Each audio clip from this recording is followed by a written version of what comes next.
So how to get 50 out of 50 marks in English for SSC CHS exam. So welcome SSC aspirant. So we gonna discuss about your strategy for SSC CHSL. ठीक है, तो सबसे पहले अपने क्या करना है, जो इंग्लिश को जो काफ़ी स्टूडेंट का जो डाउट है इंग्लिश को, यानी कि इंग्लिश में जो आपके 25 क्वेश्चन होते हैं जो अटैम्प्ट करने होते हैं, ठीक है, और मार्क्स होते हैं 50। तो सर इन जो 25 क्वेश्चन का जो एक स्ट्रेटजी है, यानी कि 50 मार्क्स की जो स्ट्रेटजी है वो कैसे होने वाली इंग्लिश के अंदर। तो सबसे पहले करना क्या आपको, ठीक है, यानी कि 60 डेज़ आपका जो एग्ज़ाम है वो सर आपका मई में है, ठीक है, मई 2022 को है। तो यानी कि आपको करना क्या है, स्ट्रेटजी ऐसी बनानी बेटा कि आपको जो स्ट्रॉन्ग यानी कंटेंट है उसे क्या करना है, कवर करना है। और सबसे पहली बात कि इंग्लिश की बात हो सर, इंग्लिश को हमने दो कैटेगरी बनाई सर, एक ग्रामर की एंड दूसरी सर वोकेबलरी की, ठीक है। तो भैया वोकेबलरी मोस्ट इंपॉर्टेंट है, ठीक है, हर एग्जाम के लिए। तो CHSL की बात करो तो ग्रामर में सर आपको क्या करना है, पहले हम डील करेंगे ग्रामर को। ग्रामर की बात करो सर, हमने क्या करना है, जितने भी टॉपिक हैं, ठीक है, उनके अंदर जो इंपॉर्टेंट रूल है सर, आपने वो सारे क्या करने हैं, अपने पढ़ने हैं। पहले उन सारे इंपॉर्टेंट रूल को कवर करना है। नहीं, बहुत सारे रूल जो है ग्रामर के अंदर, चाहे एडजेक्टिव को या नाउन प्रोनाउन, ठीक है, सब्जेक्ट वर्ब एग्रीमेंट का, ठीक है, जिसमें active voice and direct indirect भी है, ठीक है, नरेशन भी है। तो सब उसने कवर करना है, नहीं कि आपको पहले पढ़ना है, ठीक है। अब ये जो टॉपिक पढ़ने हैं वो सर आपको कम से कम मात्र 10 या 8 दिन के अंदर कवर करना है। जितने भी रूल है अपने ढंग से पढ़ना है, ठीक है बेटा, यानी कि रटने पढ़ने समझ के एग्जाम्पल करने हैं सर। उसके बाद क्या करना है आपको, ठीक है, प्रैक्टिस सेट करना है प्रीवियस ईयर का, जिसमें से मैं प्रैक्टिस सेट यानी पिछले जो ईयर के जो प्रैक्टिस सेट है वो कवर करने हैं। और कितने करना है सर, 25 से लेकर 30 तक तो सेट होने चाहिए, ठीक है। एटलीस्ट जो प्रीवियस ईयर है वो 25 से 30 तो होने चाहिए, ठीक है।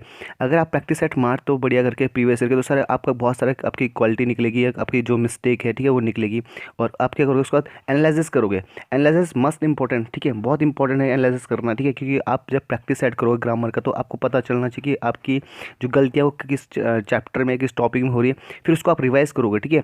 फिर आपने क्या करना सर, कितने रॉन्ग करे हैं उस प्रैक्टिस सेट में, कितने क्वेश्चन रॉन्ग करे हैं और उसके कितने आपने स्किप क्वेश्चन किए हैं, ठीक है। तो ये भी आपका एक बहुत बड़ा क्या है, यानी कि स्किप क्वेश्चन का मतलब कि आपने उस चीज़ को पढ़ा नहीं होगा या आपसे वो हो नहीं रही है। और रॉन्ग का मतलब आपने थोड़ा सा आधा अधूरा पढ़ा होगा तो वहाँ पे गलती होगी। तो यानी कि एक नोट बनाना है और आपने चीज़ें देखनी है सर, ठीक है। तो यहीं से इंप्रूवमेंट होना शुरू हो जाएगा, ठीक है बेटा। एंड दूसरा जो बात करूँ मैं वोकेबलरी का, वोकेबलरी में क्या करना है बेटा, हर दिन में आपने एक 20 वर्ड पढ़ने हैं, रीड करने हैं, लर्न नहीं करने में। फिर कह रहा हूँ कि आपने क्या करना है, 20 वर्ड को रीड करना है, पढ़ना है, ठीक है, ट्रिक से, या आपने समझ पे होना है। रटना नहीं, रटोगे तो दिक्कत में आ जाओगे, ठीक है, ठीक है। जैसे मैं यहाँ पे सिनोनिम्स की बात करूँ, एंटोनिम्स की बात करूँ, वन वर्ड की बात करूँ, इडियम्स होगा, ठीक है आपका। तो इसमें से आपको सब पढ़ना है। और फिर सर वही बात है कि आपको क्या प्रीवियस ईयर प्रैक्टिस सेट मारना है, ठीक है। यानी कि जो इंपॉर्टेंट वर्ड है, जो आपको लगता है कि इंपॉर्टेंट है, जो आपसे गलत हो रहे रॉन्ग, उसको एक नोटबुक में नोट करना है, ठीक है। एक नोटबुक बनाना है, उसमें क्या करना है, रॉन्ग वर्ड को ऐड करना है। तो आपका क्या होगा, इससे वोकैब स्ट्रांग होगी। और सर आपका क्या होगा, इसमें नंबर क्या होगा, आपका जो मार्क्स होंगे उसके इंक्रीज हो गए, ठीक है। यानी कि आप एक क्वेश्चन गलत करते हो यहाँ पे प्रैक्टिस सेट में, तो उस पर जब काम करोगे बेटा तो आपने क्या करना है, उसमें क्या वो आपको चीज़ रिवीजन में आ जाएगी, ठीक है। तो सर जो सबसे मेन फंडा है वो है प्रैक्टिस सेट का, प्रीवियस ईयर का। पहले सबसे पहले आप रीडिंग करोगे, ठीक है, जितने भी टॉपिक ग्रामर के रूल है उससे रीड करना है, ठीक है।